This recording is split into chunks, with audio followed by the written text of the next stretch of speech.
Greetings, Mavericks and new viewers.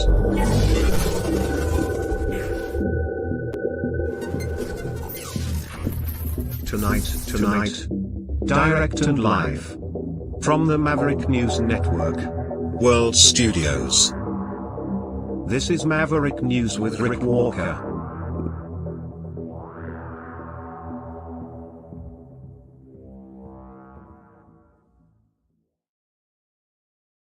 Good evening, everyone. I'm Rick Walker. Welcome back to the Maverick News Channel. We have a lot going on tonight. We have Dragon out at McGill University, where the university administration appears to be ready to get tough with the protesters who have set up that pro-Palestinian encampment. We have Tesla self-driving car crashes. We have Vladimir Putin in North Korea. And we have Justin Trudeau, I guess, establishing what will likely be his legacy, poverty. A new study from Foodbanks indicates that a lot of people living below the poverty line at unprecedented levels, in fact. So stay with me. We'll be back momentarily. And we'll be going live to McGill University with Dragon, who will update us on a new development in that ongoing saga of pro-Palestinian protest on campus. Be right back.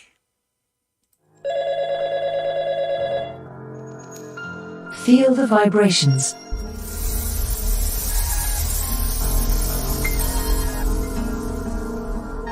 Our quest continues.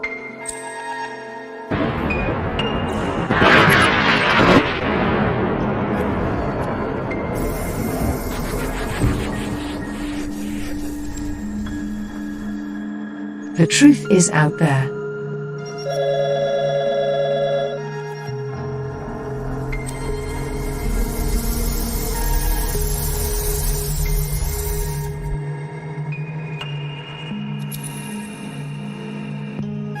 We are Mavericks.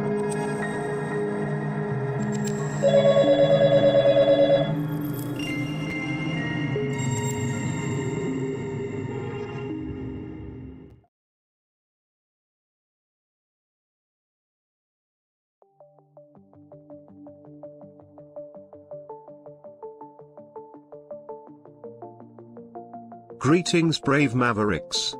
Our quest for truth continues. We go beyond fake news. Together we expose propaganda. Together we pull others out of rabbit holes. We are Maverick thinkers. We are all unique individuals. Defenders of individual rights and freedoms. Credible. Trusted. Grounded in reality. Maverick News. Defending free speech. Donate at freedomreporters.com. Do it now. Tomorrow may be too late. Maverick News. The world is watching.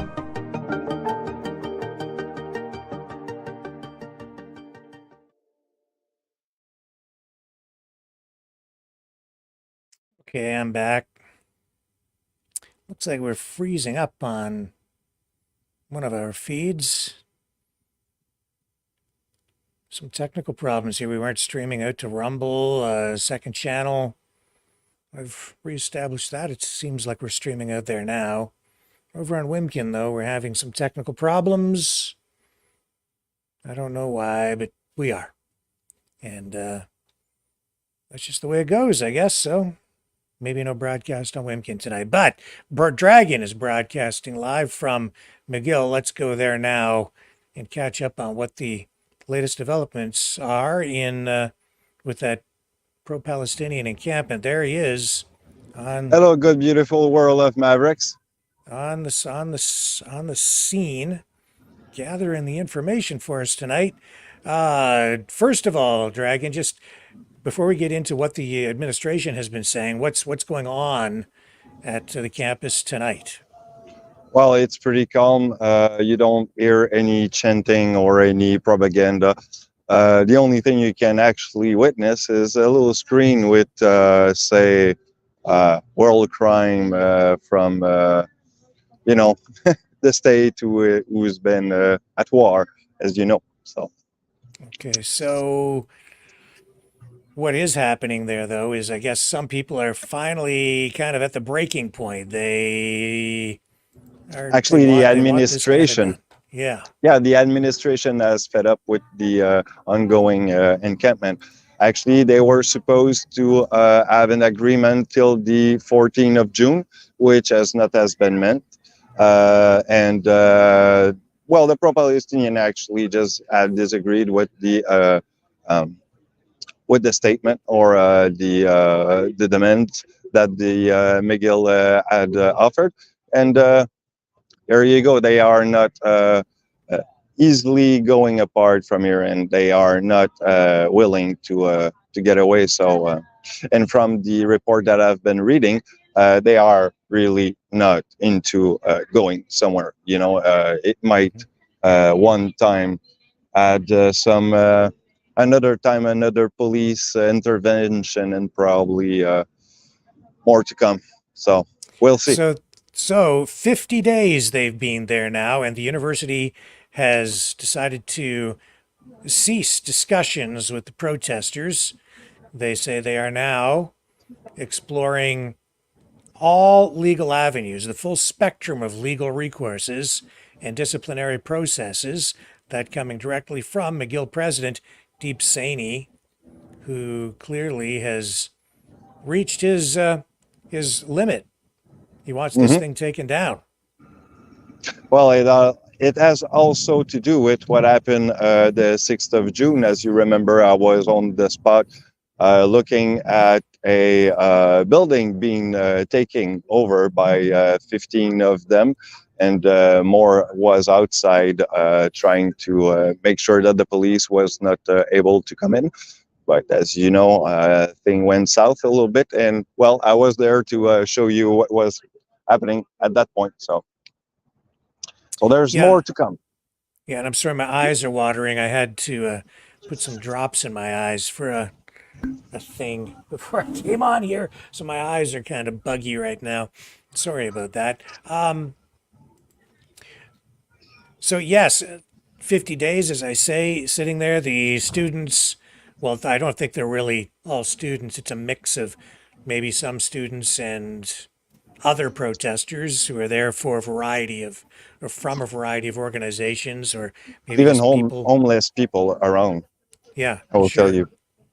So even some homeless people there, and what the demand has been on the university, I guess, is to divest from any companies that have anything to do with the war in Gaza. So that, and really any companies that are involved in the manufacturing of military arms. Yep. As you know, part of the administration fees went to some other organization, which has contributed to the 7 October of 2023. So, yeah, and people are not happy with that. Actually, in the protest, I can tell you that from the report that I've been reading, there's a lot of student. There's a few teachers that is also, pretty much.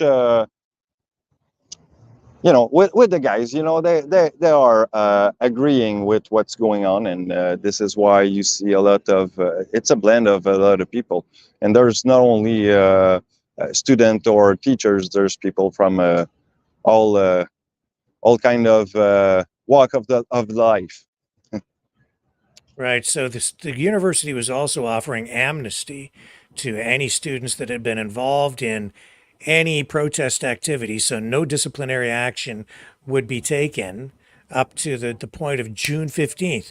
But now, because no agreements have been reached, because there's been no de escalation, nothing has worked, and all we've seen so far is actually escalation, including a temporary occupation of the administration building by the protesters.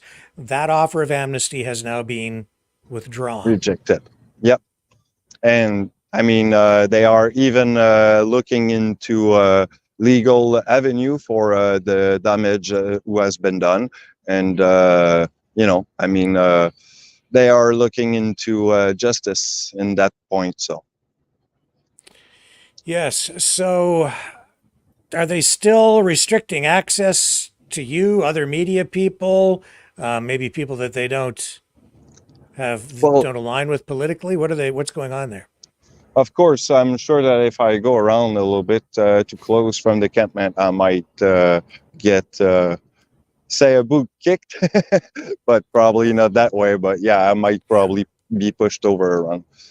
And there's also another thing. I was appalled to see that they were planning to do a certain boot camp, if you will, for a youngster Yep. to teach them how to do some revolt and use weapons or probably other meanings. So it's kind of pretty frustrating to see that. So now that seems like an extreme thing. Hmm. When you said possibly even use weapons, like have you seen real indication of that, or is that just Well, as you can speculation by see, some? actually, they have a Instagram page. So it's called the Solidarité Palestinian Human Rights. So yeah, this is what it is. So they have a group of revolutionary people, if you will, that is happy to show peoples and youngster how to do some kind of revolution. Because here, what it is actually a sort of revolution. Well, So they're calling for a global intifada, and this is the poster for it here?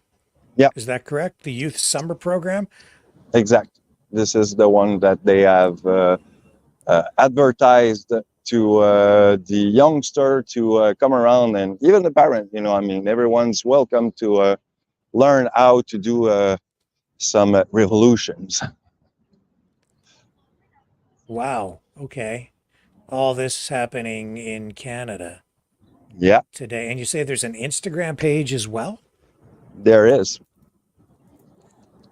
I don't know if you can find it. It's the SPHR on Instagram, which I don't do Instagram, so it's kind of hard for me to get you the link. But I think I might have to go for Instagram at some point because So here we go. Okay, so I have information on this, and it says that it's being run by these pro-Palestinian activists, and the encampment's youth summer program is promising revolutionary lessons and political discussions over the next 4 weeks.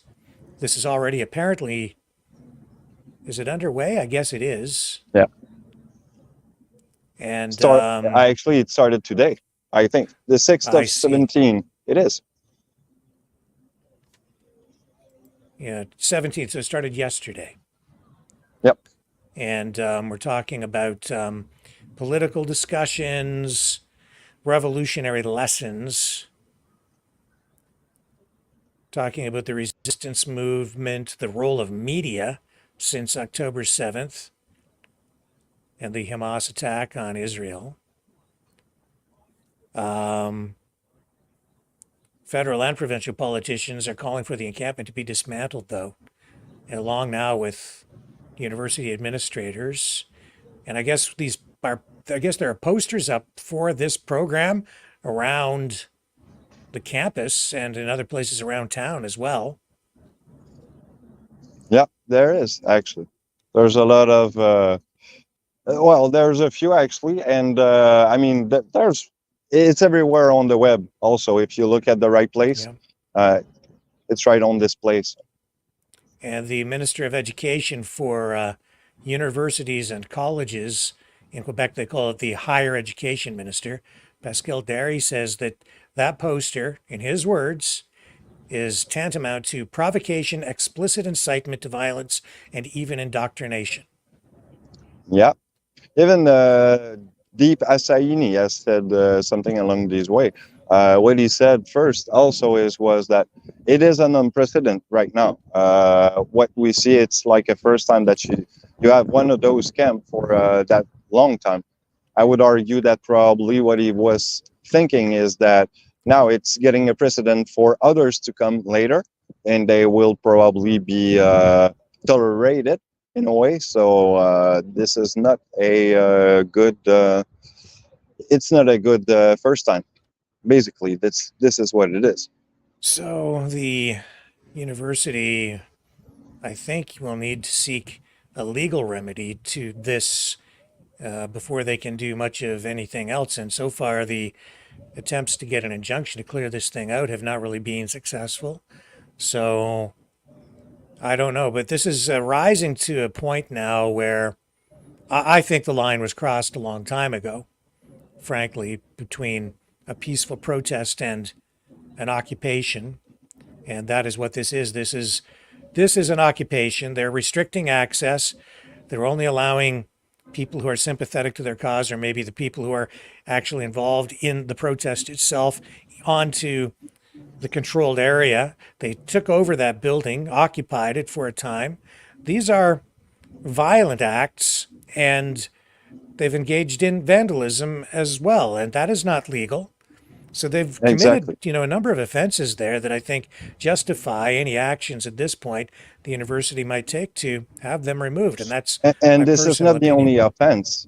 If you look at what Rebel News has done, they have been on the street, blocking street, doing some prayers, and I mean, there's things like that that you can look around and you can see. It's kind of Yeah. yeah, it's a new thing. I don't like it, Well, to be quite frank. well, it's escalated to this point, and they've been there now 50 days. 50 days. And I guess things are kind of quiet around the university right now because they're not really into the regular swing of things. They're kind of getting into summer mode there. So, not as many classes being held and things like that. But nevertheless, it has been very disruptive. Disrupted commencement. It just disrupts the daily routine on campus. And do you think some people feel unsafe, as has been reported in other media outlets? Yeah, I think there's a little bit of resentment from the population. A little bit. Some are not coming too close. Some some I've seen today, like, and it's probably normal nowadays. But I see some people before they come to one side, they just go to the other side of the street because they don't want to be on this side of the sidewalk because of the encampment. So this is one thing. I've heard also that some Jewish people has received uh, some intimidation. So basically, I've been bullied around. So, but I'm not confirming this one because I haven't seen it myself. But if it is a thing, we can understand that some of them are not eager to come around. And I've been called myself a Zionist the other day, the 6th of June, when I was um, looking into the building James being taking over. And I mean, if I'm not even looking like a Jew, I'm looking like a beautiful Quebecer with a beautiful French accent, and I get called a Zionist because I'm having camera wrong. This kind of tell you the importance of the bullying that can be ongoing around here. So, yeah. Yeah. Okay. Well, there you go. Dragon at McGill University tonight. Anything you think we might be missing, or that you'd like to I add? would like you guys to look into a beautiful documentary that I've looked on YouTube. It's Dr. Phil filling the blank. So if you look into it, there's a beautiful documentary from Dave Engo, which was a reporter, I believe, who has been on the same field that I was. But these group has been pretty, say, violent with him. He's been attacked twice, passed from, almost been dying from those two encounters. So it would be a good thing for you guys to look into it, because I think there's a lot of truth in there. And Dragon, how's your Facebook page and your YouTube effort going? How can people find you? You can find me on the One Rising Dragon on X and also on YouTube's. You can email me on the1risingdragon@gmail.com. And also, well, you can find me on Facebook on Dragon. So please, guys, have a good day. I want you to be positive and, just look at the beautiful day. Have a beautiful sun, guys. Well, one other thing, Dragon, before you go. One other thing. You still there? Yep, I'm here. Somebody stole your bicycle. Oops. I'm losing the feed, though. Yeah, did you hear me? No, you sorry. told me the other day somebody stole your bike. Are you there? No, okay. We lost Dragon's feed. Well, somebody stole Dragon's bike. Yeah, somebody stole my bike. Somebody stole your bike. Yeah, I've been stolen. Right, and that's, for you, because of where you live, you use that to get around in that congested part of town efficiently, and that's your main source of transportation. So I guess you got to get a new bike. We got to get you a bicycle. Well, I'm looking for it, so don't worry, guys. I'm pretty more resourceful than I was long ago. So my resource is gonna get me a new bike in a clap of a finger. Don't worry. You're out there searching the want ads, I guess, looking for some secondhand wheels. Yep. Yeah. If you got a second wheel to give me around, give me a chat on my email. It's the One Rising Dragon, and you can also email me on ianvezeau.com. So have a good one, guys. All right, thank you, Dragon. Dragon at McGill uses that bike to get around. Big problem with bike theft everywhere, man. It's been like that for a long time, but I think it's worse even now than it ever was before. Now, what else did we have related to that? We had Douglas Murray today. We have a clip of him lined up. This is him on Eyewitness News. And he schools, really kind of mops the floor with this, I would say, pro-Palestinian interviewer. At least it's pretty clear that she has a bias in this, in her choice of words, and Murray does too. He's very pro-Israeli, but he kind of owns her in this. Let me just bring this up because this is Douglas Murray, smart guy, author, philosopher, academic, thought leader. And he holds her feet to the fire. Watch this. This is an education in interview and debate. I don't think that at all that what's happening in Gaza is genocide. I think it's an unbelievable smear against Israel.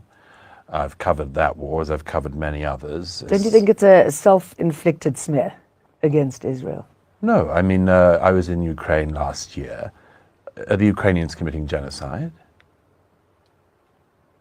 I ask you. What's that got to do with Israel? I ask you, there are many wars going on. Yeah. Is Ukraine committing genocide? No. Right. Is Russia committing genocide? Russia is committing a war of hostile aggression, for sure.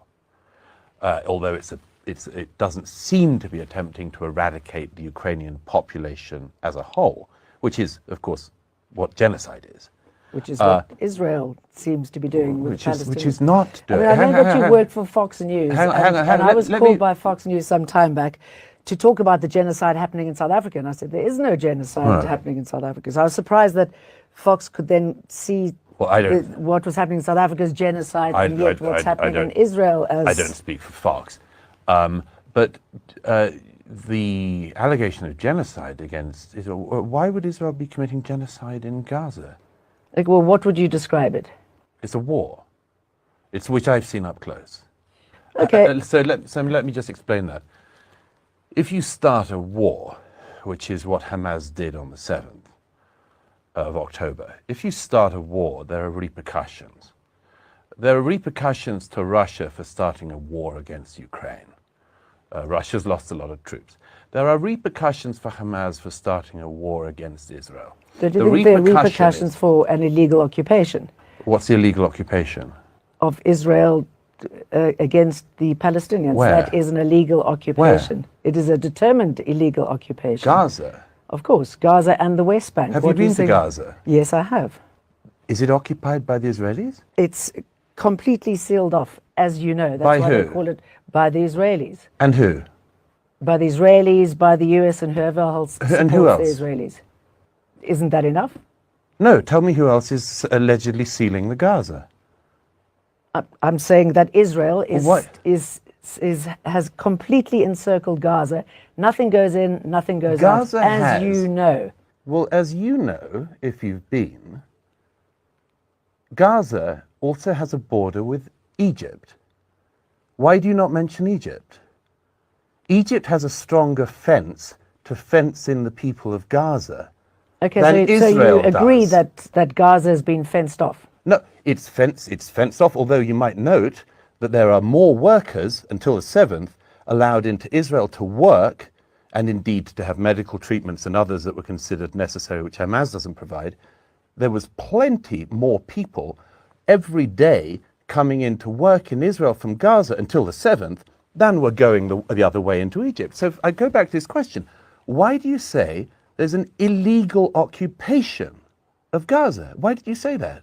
Because there is. Why? Well, who is Israel occupying is an it? occupying state. No. It is hang on. internationally recognized. No. occupying It's not. state. It's not at I all. want to move that's on. your view. Hang on. That's your view, and I Okay, have to okay, correct our your view- view. our views I have to differ. correct. No, it doesn't. The facts, our views might differ, but the facts are the facts, and I want to pick you up on something you just did. I'm You said- interviewing you. I know, but Yes. I think you're uninformed. No. So let me just. Hardly. You are uninformed Oh, because really? first of all, Yes. you didn't say that Egypt is blockading Gaza. Secondly, you claim that Israel. I'm hang on, talking so about let me Israel finish here the now, point. and I want to well, move- It's I want very to move on convenient from for this. you to mention Israel Oh. because you've clearly got an animus here. But let me come on to the second point. Let me come to the second point. As you well know, in 2005. Israeli troops ripped Jewish families from their home in the Gaza. That was after Palestinians had been ripped from their homes in Gaza. I mean, how far back do you want to Okay, go? You can do no, the Hebron massacre of 1924 no, if you want. absolutely. But let me just let me let's get to finish. the- what I want to allow me to finish talk one about. point. What I know, want to talk but allow about me is to finish we're a talking point. about the action at the International Court of No. Justice. Okay. But first of all, and we're before talking we got about onto that, you've got to South inform your Africa's viewers. actions there. Yes, but we've got to inform your viewers of the facts, and you just misled them. In 2005, Israeli troops ripped every Jewish family from their homes in Gaza and handed over all of Gaza, which was completely clear of Jews. That was after two Nakbas, I think in 1948 and 1967, when Palestinians were ripped from their homes that were originally there. That's your I know, so let's specific agree, interpretation of the history, and yours is a very no. But we can agree to disagree, but don't misinform your viewers. And you can go back. Well, I'm not misinforming your viewers. I'm informing them because you're not. The point that I'm trying to make, which Israel you keep moved away on, from Gaza, and Gaza has been sealed off the ever point since. you keep on trying to distract everyone from is that Israel took every Jew from Gaza in 2005, handed it over to the Palestinians, who then voted in Hamas, and to the great detriment of the Palestinian people. They have been ruled by Hamas for the last 18 years. If you want to look to the source of the conflict, look to that fact. Okay, so how many illegal settlements are there in the West Bank that's also illegal under the United Nations, under international law? Those settlements on the West Bank are illegal. Which ones and which ones are lived and illegal worked in your the view? Middle East, And every time there would be a peace agreement, settlements would pop up. And that's why we are where we are today. No, it's not. So let's try and move on. No, let's try and it's move on. not at all where we are. Hang on. We're not achieving anything here, so let's try and move on. No. Let's try and move on. No, it's very, because you just did it again. You just threw in another false fact. We are not where we are today because of settlements in the West Bank that are disputed. That's not why Hamas broke out of Gaza on the 7th of October and massacred people in their homes. As we know, Hamas not because of the West Bank, and you well know it. You well know that. And you well know that Hamas. You well know that Hamas did not commit the massacre of the 7th of October because of settlements. They did it by their own admission because they want to massacre every Jew they can get their hands on, and Hamas has said they will do it again and again. So don't get onto the distraction of settlements. That is a second-order priority. The first order. It's easy to fob those off, isn't it? It's easy for you to try to distract people about it. But I'm saying don't distract them from the crimes of Hamas. Don't do that. I'm not distracting. Well, you are. You just said that's why they did it. You said they did it because of the settlements. And those crimes by Hamas were repugnant. I'm glad you said that finally. Finally. But what I'm saying... He's been here for some time with you going on about settlements and everything else. So we've got an illegal occupying force. We've got a situation that is making... I mean, Hamas has grown in popularity ever since this war on Gaza because Israel is making people more and more increasingly militant. So what is happening at the moment... Israel's making people more militant. ...is not working. Do you think that Hamas is making people more militant or not? Let's go back to the ICJ. Do you think that Hamas is making people more militant or not? Well, it's a catch-22, isn't it? I see. And I mean, until this illegal occupation is broken, until the suffering of the Palestinians is acknowledged... Do you think that Hamas are interested in a solution where there's any Jew in that region or not? I'm asking you the questions, and well, I'd love you to answer that one. No, we can answer it. Let's just move on. Have a go, then. Okay. So have a go. Do you think Hamas wants a peaceful solution with the Jews? I'm asking you the questions. We can discuss this afterwards. Oh, no, I'd love to do this one on air. Do you think Hamas want to live beside the Jews, yes or no? They have recently said that they would be happy to live next to Jews, but they want a two-state solution. A two-state solution has been in the offing. Hamas has not said they want a two-state solution. They carried out a massacre on October the 7th of as many people as they could, stole a lot of hostages who you still also haven't referred to. There's more than 100 Jewish hostages still in Gaza. Correct. That's real kidnapping, and that's real occupation of somebody. And Hamas has said they do it again and again. How do you feel when you see those children who've been shot in the back of the head? How do you feel when you see those children? The Jewish children or the Palestinian children? The Palestinian children. I feel the same on each of them. I think it's all a tragedy. Okay, good. And I think it's all on Hamas. I think it's all on Hamas. They shouldn't have started a war. There's consequences to starting a war.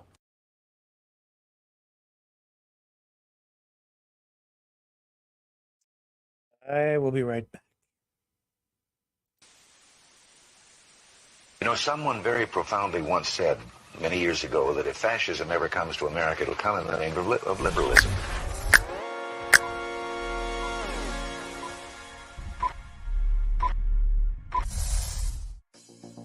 Well, I think it's time we ask ourselves if we still know the freedoms that were intended for us by the Founding Fathers. If we lose freedom here, there's no place to escape to. This is the last stand on earth. The entire world is watching. Every dictator, every crazy dictator in the world is watching.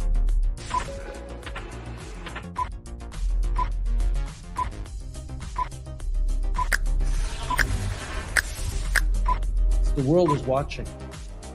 On TV, the entire world is watching. On social media.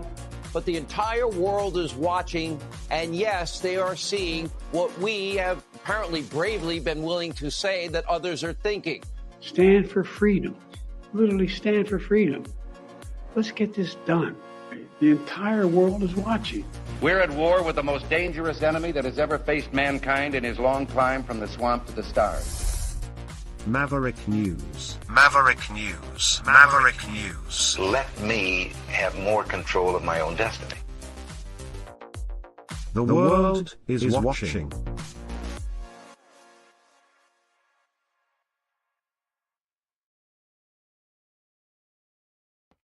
So tonight we turn our attention to the far reaches of East Asia, where a significant geopolitical meeting has just unfolded. Russian President Vladimir Putin visiting North Korea for the first time in 24 years, a visit symbolizing a renewed alliance with Pyongyang. This comes after President Putin vowed to elevate the ties between Russia and North Korea, challenging what he referred to as the global neocolonial dictatorship of the United States. Familiar language? Colonial, neo-colonial. In the early hours of Wednesday, local time, Kim Jong-un, North Korea's enigmatic leader, greeted Mr. Putin on the tarmac. The two leaders embraced in a scene reminiscent of bygone eras as uniformed guards stood by a red carpet. This is what the scene looked like as Vladimir Putin arrived.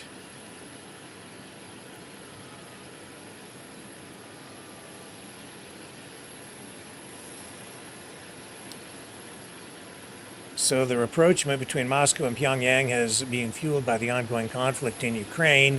Mr. Kim has gained newfound status in the Kremlin by opening North Korea's vast munitions stores to assist Russia.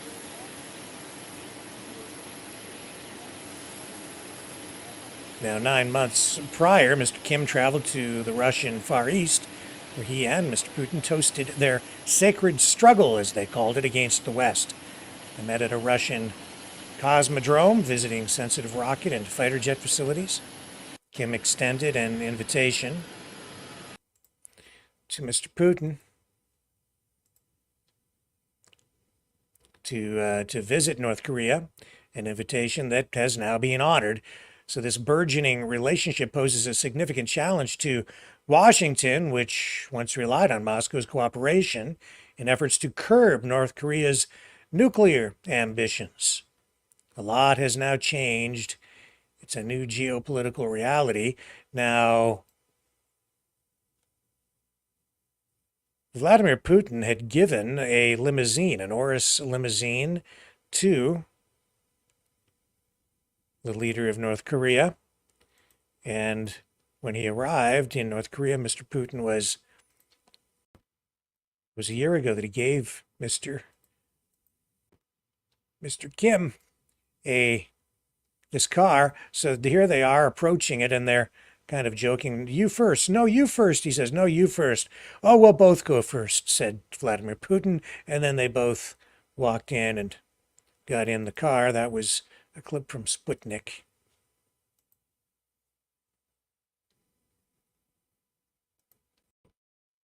South Korean Defense Minister Shin Wong-sik reported tracking at least 10,000 shipping containers potentially carrying millions of artillery shells from North Korea to Russia. He has predicted that Putin would seek more supplies during this visit. The United States has accused Russia of using North Korean ballistic missiles in Ukraine, with Kyiv officials noting a high failure rate, as they put it, among those weapons. Despite this, the alliance has yielded benefits for North Korea, including Russia's veto of a UN panel scrutinizing North Korean sanctions violations. Russia's role in international disarmament efforts has shifted dramatically, with UN monitors verifying that debris from a North Korean missile attack on Kharkiv violated the UN arms embargo on Pyongyang. Putin is unlikely to acknowledge these transfers during his trip, though.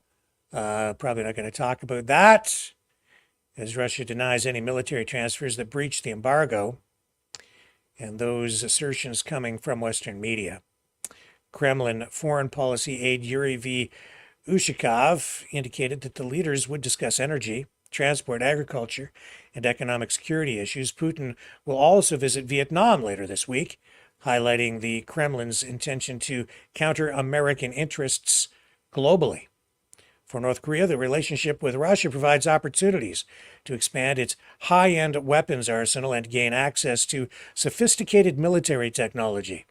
2 months after Kim's visit to Russia last year, North Korea launched its first military reconnaissance satellite, reportedly with technological aid from Moscow. Beyond military needs, North Korea seeks assistance from Russia in various sectors, Ushakov reported the trade between the two nations reached $34.4 million in 2023, a nine-fold increase from the previous year. The summit will also address the restoration of humanitarian ties disrupted during the pandemic by North Korea's stringent rules. As we continue to monitor this evolving alliance, it's pretty clear that the implications for global geopolitics are, to say the least, profound. Moving on, in other news, as some people like to say in this business, immigration front and center as a major election issue, top of mind for many. And today, another illegal immigrant arrested for allegedly raping a 13-year-old girl. Here's some security camera footage that captured an image of the person arrested.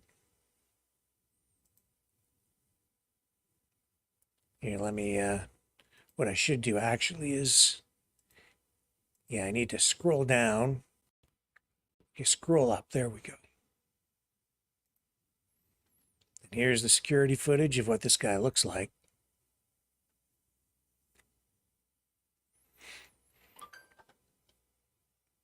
And I guess this happened right out in the open, in a park, right near here where this suspect was riding this bike. And we have this brief clip from a Fox News report just to show you the tone of the coverage coming from some sectors in the media. We are back with some headlines, starting with this, a Fox News alert. A migrant from Ecuador arrested this morning for allegedly raping a 13-year-old girl in a New York City park. Fox News obtaining this exclusive photo of the guy without his shirt on. You can see it there.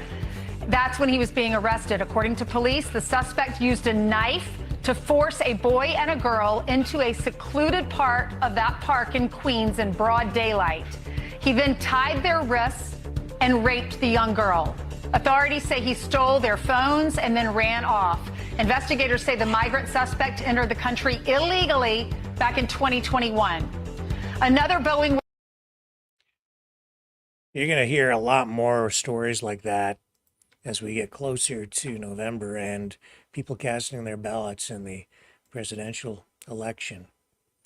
And seems violent crime is on the rise. Now, just the other day, we showed you this video of a road rage, what appeared to be sort of a road rage incident.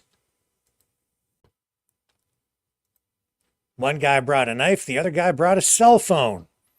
And while you might think that you want to bring something a little tougher to a knife fight than a cell phone, it seems the cell phone did its trick, because the guy with the cell phone survived, and we now have an arrest that has been made in connection with this. This is the incident as it unfolded. Road rage. This is in the greater Toronto area. Come here. You bring a knife? You bring a knife. You bring a knife. You bring a knife. You bring a knife. No. Wait, let them shoot. Come on. Call the cops. Call the cops. Cops. I have the police car. They're coming. I have the police car coming. You have the car.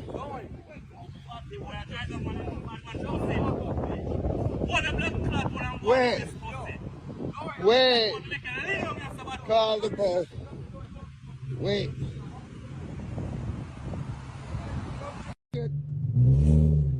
Very, very scary stuff. Come here. Hard to believe that this is happening Come here. domestically. You bring a knife. You bring a knife. You bring a knife. So as I say, this is the incident again, but police say that they have made an arrest now in connection with this. Let me just pull the audio down on that. So police say they have made an arrest.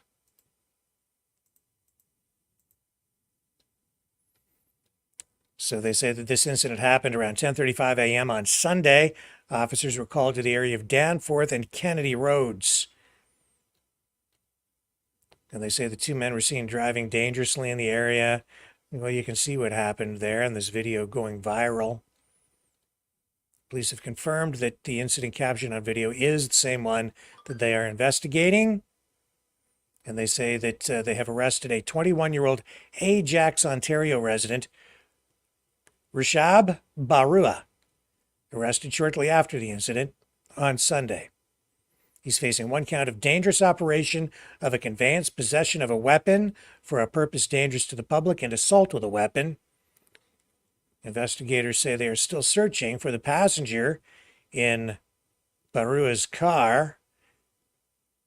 And a photo of that man has been released by Toronto police in an effort to identify him.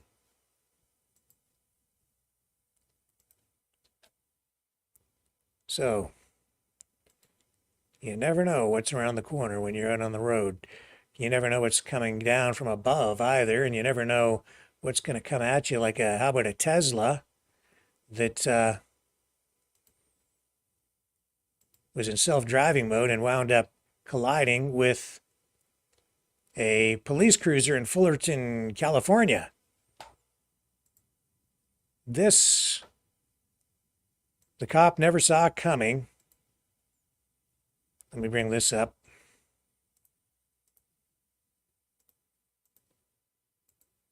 So this car is in self-driving mode.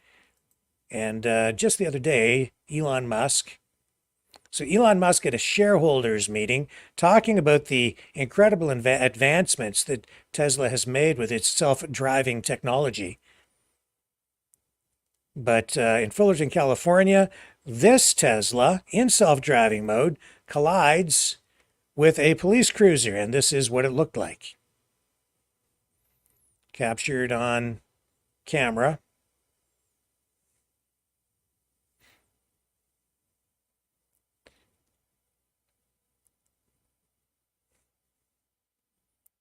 So here we go. Bam, right there. And look at the damage to the cruiser. So it did not stop. Looks like Mr. Musk has a little more work to do on his self-driving vehicles to keep them safe. Even though at the shareholders meeting he said that they have reached a level where it's almost impossible now for Teslas to hit static objects like curbs and things like that. Apparently, they haven't quite figured out how to not hit things like other cars, because it does happen from time to time. There are a lot of videos actually out there that show Teslas in self-driving mode colliding with things. So there's still a lot of work to be done. If you are in a Tesla or any other self-driving car, I would recommend that you stay alert and keep your hands on the wheel just in case. Don't put your trust in the technology, because the technology still sometimes does fail people. We will be back right after this.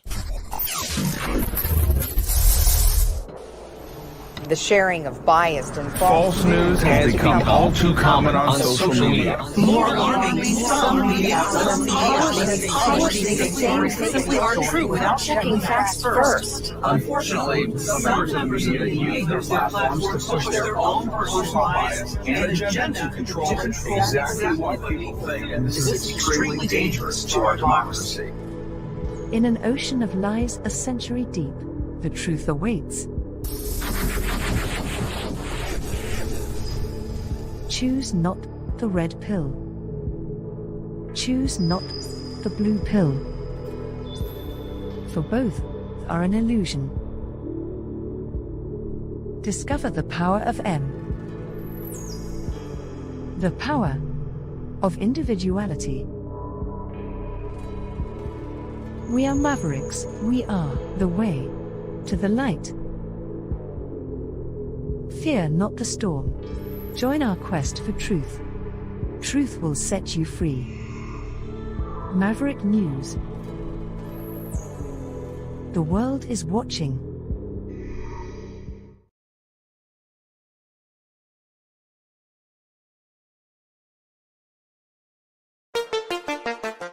The New World Order. Government overreach. The Great Reset. Mainstream media lies. Now more than ever, independent voices are needed. Donate now at freedomreporters.com. That's freedomreporters.com. Maverick News. The antivirus program for your mind.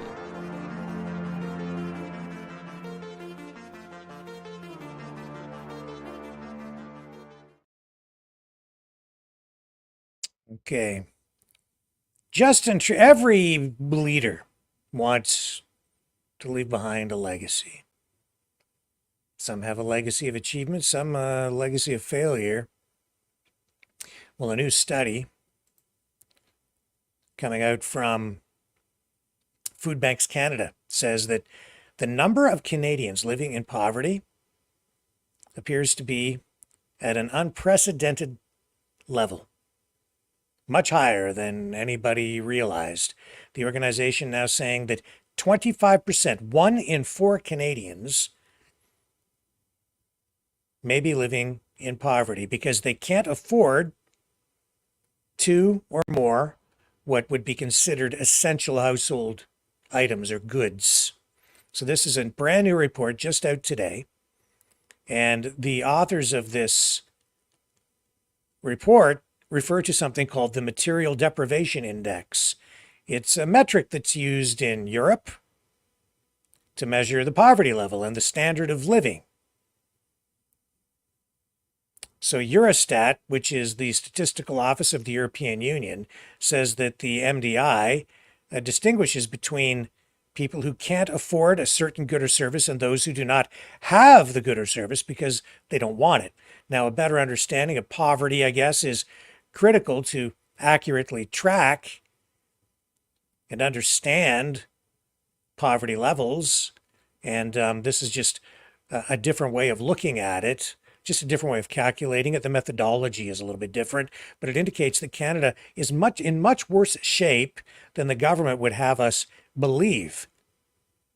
This includes 10% of the people in the survey being unable to afford clothing, 18% being unable to pay for dental care, although now the federal government moving with a dental care program to help out more people who fall between the cracks in the system. But overall, the report says that 25% of Canadians likely are living below the poverty line because they can't afford 2 or more of these essential kinds of items. So this means that 10 million out of Canada's 40 million people are living in poverty. Now, Statistics Canada pegs that number at just 4 million. So that's a difference of 6 million people out there that the federal government is not acknowledging. It's a serious gap in the accounting when it comes to determining who is in need and how bad or how good the economy might be doing. What is the standard of living in this country? And I guess you can see that we have a growing homelessness problem. We have growing problems just across the board, bringing people's standard of living up. And we know that artificial intelligence and inflation all coming home to roost, if you will, putting pressure especially on low-paying, low-skilled jobs. That combined with massive immigration at record levels, bringing in more and more unskilled people competing for low-skilled, low-paying jobs.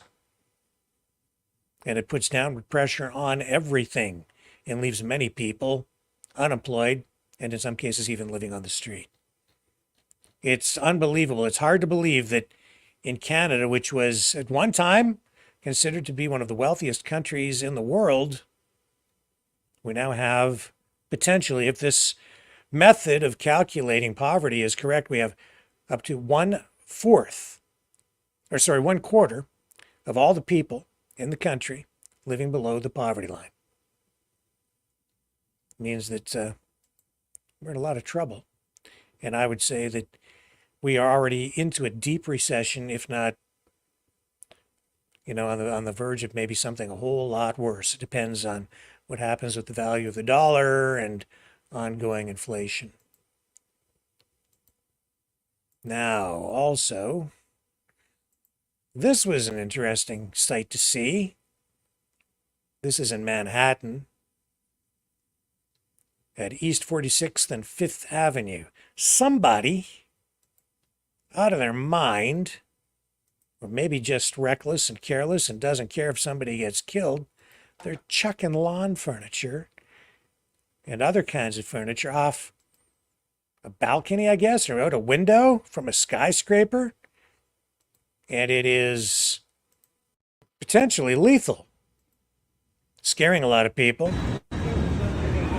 Check this out. A chair right there. A chair. Bam.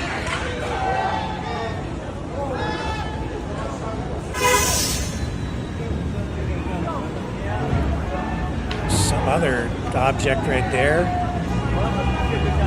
Get underneath here. It's coming down. Like you get hit by that, it could kill you.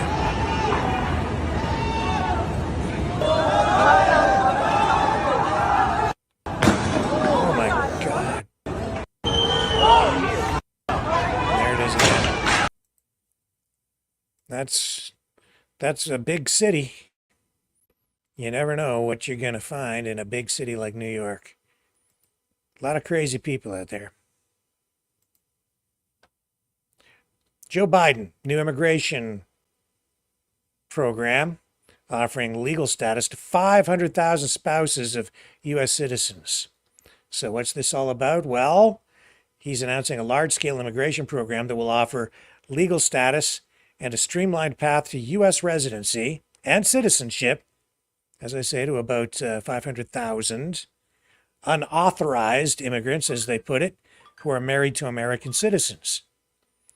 So this is a new policy for the Department of Homeland Security. It will allow these immigrants to apply for work permits and protection from deportation if they have lived in the United States for 10 years or longer and meet other requirements. Now, this will unlock a path to permanent residency. In other words, they could get a green card, as it's known, and ultimately they could be granted U.S. citizenship for many of the program's beneficiaries. And this, if upheld in court, would be the largest government program for undocumented immigrants since the Deferred Action for Childhood Arrivals initiative, which was undertaken by Barack Obama. That currently shields 528,000 of those people that they refer to quite often as dreamers. They were brought to the U.S. as children and were protected from deportation under that Obama era initiative. So Biden, marking the 12th anniversary of DACA, alongside another move to make it easier for employers to sponsor dreamers and other undocumented immigrants for work visas, has made this announcement on the cusp of this election where immigration will no doubt play a key role. Keep your eyes on this one. Trump taking a much different position on it. Conservatives on a totally different page. And even though Biden is talking about tightening up the border, it's pretty clear that they still want a lot of immigration coming into the country, with many people speculating, and I'm sure many of you would probably agree with the idea that the reason they want all these immigrants to come into the country is because they believe they will vote Democrat. And people are keeping a very close eye on preparations for that election and the activities, the strategies that are likely to be used by the Dems in an effort to stop Trump. And we don't know really at this point what kind of impact RFK Jr. is really going to have on the election. And if you look at what's going on with this upcoming debate, it looks like all the advantages are in the Biden column, from the turning the mics off when it's not your turn to speak to all the other rules. They're all basically in Biden's favor. Trump agreed to do the interview anyway. I don't know if even having those rules in Biden's favor will matter that much. I suppose it depends on if they pump him full of vitamins before the debate to make him lucid. But if he starts to fumble and bumble, and it could happen, Trump won't have to do anything. He'll just have to stand there and say nothing. I think that was the big mistake that he kind of made the last time. He really pushed Biden, didn't he, in that interview in the last election where he was trying to sort of kerfuffle him, get him all discombobulated so that he started to make mistakes. And it did fluster Biden at the time. And he finally came out and said, "Oh, shut up, man." Oh, man. I don't think either of them looked good in the end. And that's why they're going to shut those mics off this time in between. But it will make for probably a fairly sterile debate unless one or the other really fumbles the ball. I'm looking forward to this debate, though, and it's coming early. Some people speculating that Biden just isn't up for another campaign, that he just doesn't have the stamina, that he's just losing his ability to function cognitively. Some people saying that the Dems actually want to get rid of him, and that's one of the reasons. This is just a theory, speculation on many people saying that's why they wanted this debate held early, so that the Dems would have time to replace Biden as the candidate. But I'm not sure that's going to happen. I don't think so. He's in it. I think they're going to ride this thing out. I think that they will do everything they can to keep him in the White House and then deal with his mental decline afterward, if he's reelected, and replace him with Kamala Harris. That's why some people say a vote for Biden is really just a vote for Kamala Harris. What else do we have here for you this evening? This is a weird video. Now, there was no attempted assassination on Justin Trudeau, but this guy makes this video and says that there was. Kind of weird. And I've been saying for a long time that Justin Trudeau needs more protection. They should not be allowing the Prime Minister to just wander out into public and into especially crowds, especially if they're shouting and chanting and protesting and emotion time and time again. But this video sent to me, and the sender says to me, check the comments. Look at what the people are saying, reminding me of what I've said, which is that Justin Trudeau needs a lot more protection. And here's the video. I don't necessarily need to run it because it's not true anyway. It just says that there was an assassination attempt on Justin Trudeau. Not true. But then you look at the comments. Hoofer88 says, "Don't threaten us with a good time." This Kelly Stromgren. Damn, it's so sad to hear that they missed. So these kinds of comments really distasteful and potentially dangerous insofar as the people making them, if they go too far, could end up with a visit from the RCMP on your doorstep. Again, something that I just mentioned to people over and over again. You need to be careful what you say, even online, even if you're joking, because they will take it very seriously. Police have to. They're obligated to. So watch what you say.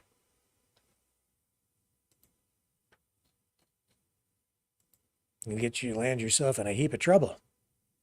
Last night, great interview with Derek Smith, mayoral candidate for the town of Calgary, where they still are working to fix the giant water main break, which has cut 60% of the city's water supply off. Derek pointing out a lot of things and giving us information firsthand and first here before some of the other media outlets out there, even the big guys. Derek talking about Calgary residents actually snitching on each other for using water in ways that the city says they ought not be using right now, given that they have this water crisis underway. Well, here's Calgary Councillor Jennifer Wyness making reference to, in this impromptu questioning from someone on the street about the city's water crisis, and Mayor Jyoti Gondek's response. You might get something out of this. Jyoti Gondek's voluntary indoor water restrictions are reasonable for Calgarians.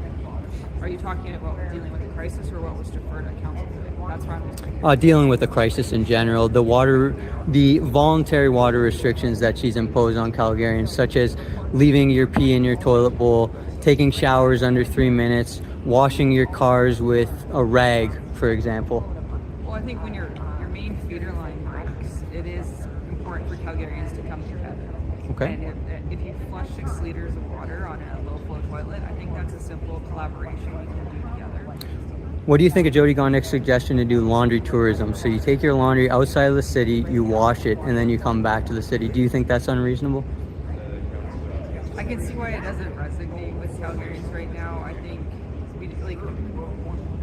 we may not like the messenger, but we do have to work together as a community, and that's one of the strengths of Calgary. What do you think of her suggestion to just drink beer instead of water? That's what she said on Sunday. It wouldn't have been my recommendation. Wouldn't have been yours. And she said, only water the plants you like. Don't water the plants you don't like. Let them die out. Call it survival of the fittest. This is a mayor who declared a climate emergency. What do you think of that? For me, I have rain barrels in my backyard. I've had them for nearly 10 years. And I think it's important for us to, I look at it as don't bleach your plants. In our water, for potable water, we use a bleach because we have to maintain a health standard. And so for plants, rainwater is actually a better resource.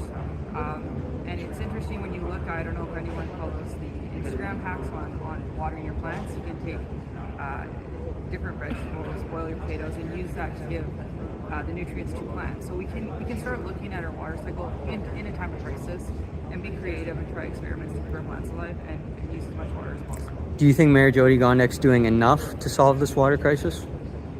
Or could she be doing more? Do you think she should be publicly asking for help from Premier Danielle Smith? Yeah, I think we all need to, all orders of government need to come together when you see this Okay. happen.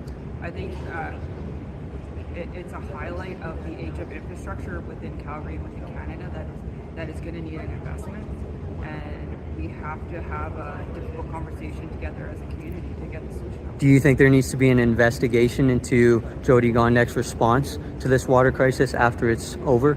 I think we need to separate the mayor from the problems within the organization, because if we stay focused on Jyoti, we're missing actually tackling the problems of procedural failings. Do you think we should investigate both then?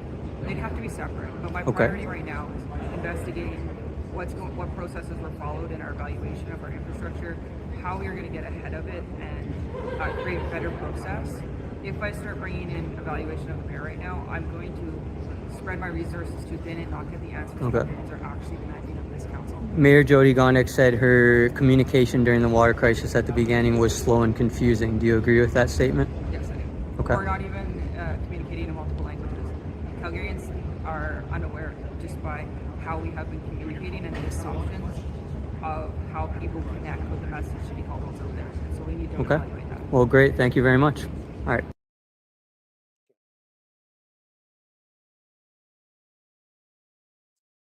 To fix that, coming in all the way from San Diego.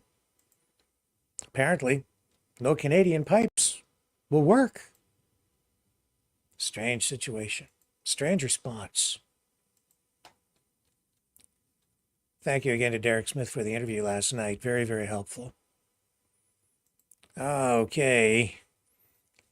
Now, speaking of government and responses, let's go to Ottawa. Question period. Let's bring this up. Exchange here again in the House between Prime Minister Trudeau and Conservative leader Pierre Poilievre. Poilievre putting Justin Trudeau on the hot seat. The economy again front and center here.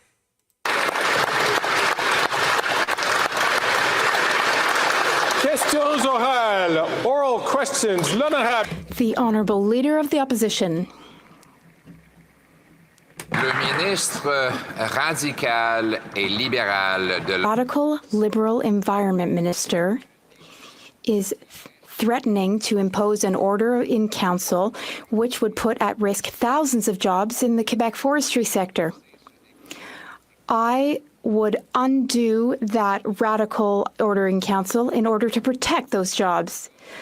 But until I can do so, there will be an increase in the cost of lumber and wood for home building. We will also see job losses. How many Quebecers will lose their jobs because of this radical Liberal order in council? The Right Honourable Prime Minister. Mr. Speaker, for decades now, the federal government has had a responsibility to protect species at risk throughout the country. We need to protect species at risk. In this situation, the woodland caribou is impacted.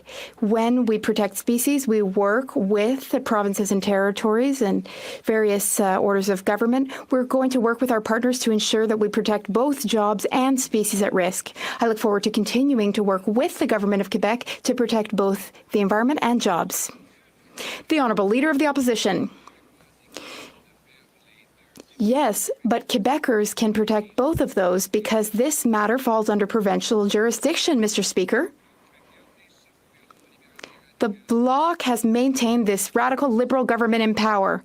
They've kept them in power, and that's how the Prime Minister is able today to impose this order in council, which will kill a bunch of jobs. And the Minister said that the Bloc, and in fact, it's been reported that the government might in fact get involved and interfere with this file. Why is the Prime Minister and his minister deciding to get involved and interfere with Quebec's jurisdiction to kill jobs in the forestry sector? The Right Honourable Prime Minister. Well, Mr. Speaker, another day, more evidence that the Conservative Party simply does not understand that to build a strong future is to protect both the environment and the economy. We cannot build a strong economy without protecting the environment, and that is exactly what we are doing. On the other side of the House, though, they don't have the ability or the desire or a plan to protect the environment, to protect species at risk, or to protect the future of Canadian children.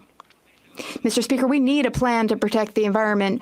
That's what we're delivering on. But the Prime Minister's, the Conservatives don't even have a plan. Just common sense Conservatives who are saying that the Prime Minister's latest tax hike on small businesses, farmers, home builders, and healthcare is not worth the cost. Now, former Liberal Treasury Board President Scott Bryson says the Prime Minister's support for the tax hike is a combination of moral sanctimony and economic complacency from ministers who simply do what PMO tells them.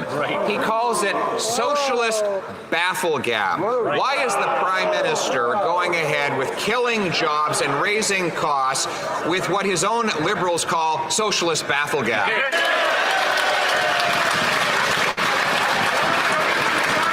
The Right Honourable Prime Minister. Speaker, despite the Conservative leader's partisan attacks, the raise on capital gains inclusion rates is very simple. If Canadians make more than $250,000 in profit from selling investments in a given year, we're asking them to share a little more of those profits with Canadians who need those investments, whether it's by investing in housing, whether it's standing up for school food programs, whether it's delivering dental care to seniors. These are investments we're making to support Canadians by asking the wealthiest to pay their fair share. Oh yeah, that's enough. You know, when I look back over the years, when I think back to Pierre Trudeau, I see so many parallels between what happened then, what Pierre Trudeau did, and what Justin Trudeau is doing now, except that JT is making things much worse than his father did back in the 1970s and the 1980s. You know, I have to say that even though Pierre Trudeau worked so very hard to keep the country together with respect to Quebec, he drove an absolutely huge wedge between Western Canada and Eastern Canada. And the Laurentian elites, as people here in Canada refer to them. You know, I think about what he did to the energy sector, the wage and price controls, the economic policies that were implemented in the 1970s that resulted in massive inflation because of huge government overspending and government money printing and government control over the economy, especially over the energy sector. And the efforts to, well, what they really did is they scared away U.S. investment into the oil industry as they tried to domesticate it, not fully nationalize it, although they did they bought out Petrofina, turned it into Petro-Canada, and really did the West a huge disservice, sort of trying to strip the wealth from the oil-rich West and transfer a lot of that wealth to other parts of the country. In ways that people in Western Canada really felt betrayed. And it also, as I sit and think about it, people talk about colonialism and they talk about the way Western imperialism stripped the oil-producing countries in the Middle East of their wealth. And yet when I think back to the 1970s, it was actually the oil-producing and exporting countries, OPEC, that held the West at bay. They held oil over the head of the entire Western world, over the entire world, really. They held sway. They held the power, not the other way around. That's why under Carter and his weak leadership and the policies of the OPEC nations, where they were really restricting oil output in order to elevate price and exert political influence through oil on the West. As we went through that, it became very clear, even as I was a kid, that it was the oil-producing countries in the Middle East that controlled the West, that they were exerting their influence over us because we became so dependent on their cheap oil. That's why I've been saying here for a long time that the environmentalists here, many of these environmental groups, they claim to care about climate change. They claim to care about the environment. But if you follow the money and look at who funds them, you will find a direct link to many, if not all of them, but it's certainly a lot of these environmental groups. The money's coming from the Middle East. Why do you think that is? They want us to leave our oil in the ground so that we remain dependent on them and we have to buy our oil from them. Get it? The electrification of the auto industry, the move to make everything electric, that's a misguided approach as well.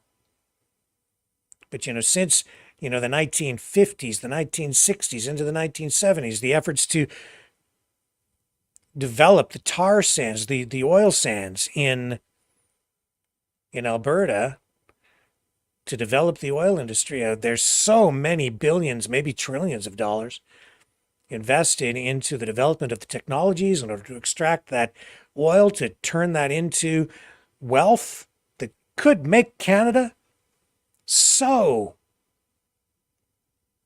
affluent and just squandered, wasted, never fully realized, not used, mostly because of misguided, antiquated government policies, economic policies, rooted in old school socialist ideas that never really ever worked. All that it ever did is drive a wedge between the West and the East, to the point where now I think we have a separatist movement in Western Canada that is stronger than ever.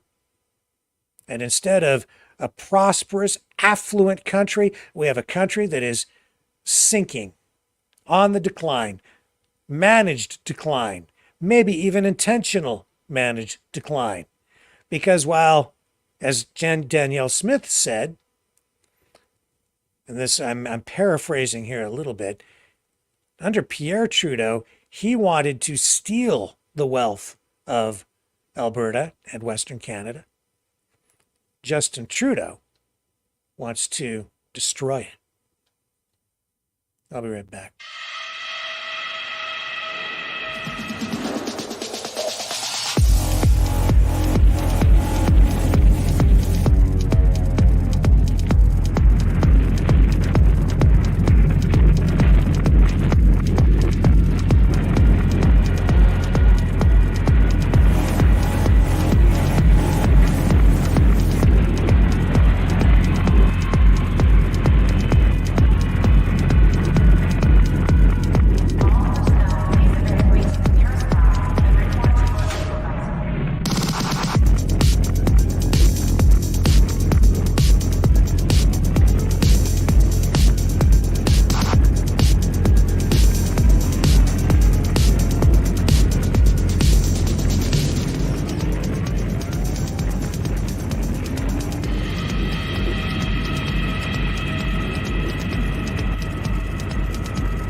Maverick News.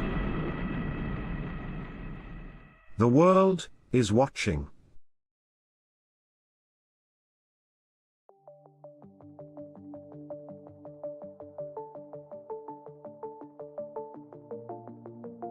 Greetings, brave Mavericks. Our quest for truth continues. We go beyond fake news. Together we expose propaganda. Together we pull others out of rabbit holes. We are maverick thinkers. We are all unique individuals, defenders of individual rights and freedoms, credible, trusted, grounded in reality. Maverick News, Maverick News. Defending free speech, free speech. Donate at freedomreporters.com. Do it now. Tomorrow may be too late. Maverick News.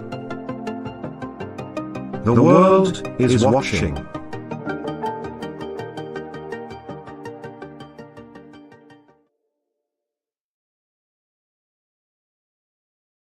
Okay, so I know that it's hockey night, and the Oilers are playing a game tonight, I believe. And the other night, there was a young lady who made international headlines with her headlights. Kate, I guess is her name. She was finally tracked down. She flashed her tatas and was captured on video, and it went viral online. Everybody's like, who is that girl? Who's that girl who flashed her boobies? Well, language warning, Will Robinson. I'm going to play a little clip from Kate, who has finally been found online. She also got an interview on Barstool Sports because of her antics at the Oilers game. And and now she's online making a statement of her own because she's getting mixed reviews, shall we say?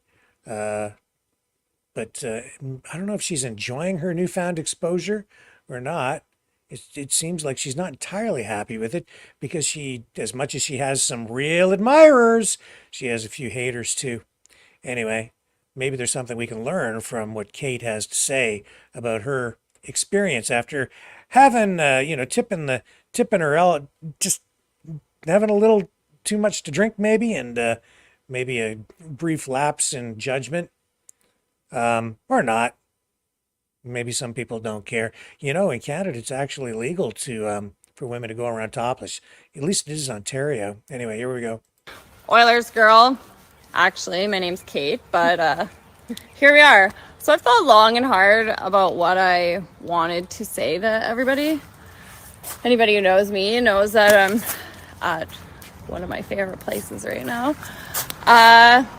Come here to do some thinking, we'll call it. But I just wanted to say, you could be the most perfect, godly fucking person in the world. You could save kittens from a river if they were drowning. Someone's still gonna hate you. So you know what? At the end of the day, I got drunk and whipped my tits out at an Oilers game and they went viral. Fuck you if you don't like it. Woo! Go Oilers! Okay. Well, that's pretty Canadian. Anyway, folks, with that, I'm gonna wrap things up for tonight so that if you guys want, you can go and catch whatever is left of the Oilers game. I think it started about a half hour ago. And the Oilers are still down a couple of games, eh? So I honestly haven't been following it closely enough. I need to pay more attention.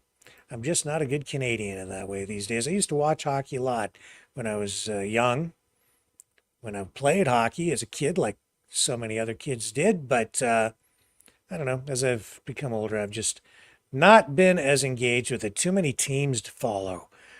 I'm so old, I'm still like, what happened to the original six? Well, tonight, the effort to bring the cup home continues. The quest for the cup. And the Oilers, and I'm sure Kate will be watching closely. And others will be looking closely too to see if she has an encore performance. But I will have an encore performance for you for sure tomorrow night. We have a special guest joining us. Pastor Derek Reimer will be here to talk about his legal challenges as they relate to his protests against drag queen story time. So tune in tomorrow night, 7 p.m. Eastern Standard Time, and I will catch you all then on the flip side.